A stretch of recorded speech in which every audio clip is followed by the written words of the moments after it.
ఆయన దోణి అమరమున తలగడ మీద తలవాల్చుకొని నిద్రించుచుండెను. వారాయనను లేపి, బోధకుడా, మేము నశించిపోవుచున్నాము, నీకు చింతలేదా అని ఆయనతో అనిరి.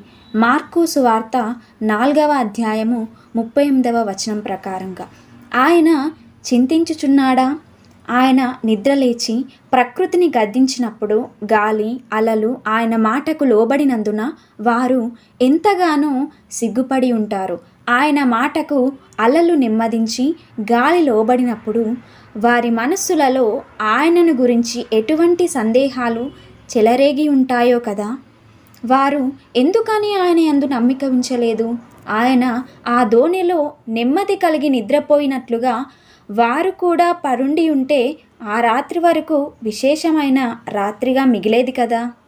ఆయన నిద్ర వారిని నిర్లక్ష్యపరిచినట్లు కాదు గాని ఆయన ఇచ్చే సమాధానం పొంగుతున్న సముద్రము కంటే శక్తివంతమైనది. వారు తుఫాను అణిగినప్పుడు మాత్రమే సురక్షితంగా ఉండినట్లు కాదు, అలలు తమపై ఎగిసి పడినప్పుడు కూడా సురక్షితంగానే ఉన్నారు. ఎందుకంటే వారితో ఉన్న ఆయన సాక్షాత్తు సృష్టికర్త. వారు ఆయన సంరక్షణలో ఉన్నామని మరవక ఉన్నట్లయితే వారు చింతమాని ఆయనను మహిమపరిచేవారే. వారు భయపడినట్లుగా మనము భయపడక ఉందుముగాక.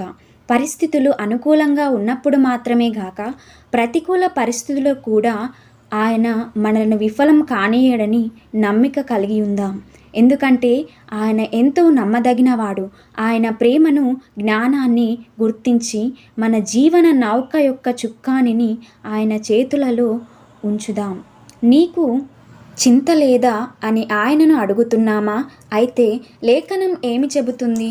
మీ చింత యావత్తు ఆయన మీద వేయుడి, ఎందుకంటే ఆయన మిమ్మును గూర్చి చింతించుచున్నాడు. పేతురు రాసిన మొదటి పత్రిక 5వ అధ్యాయము 18వ వచనం ప్రకారముగా.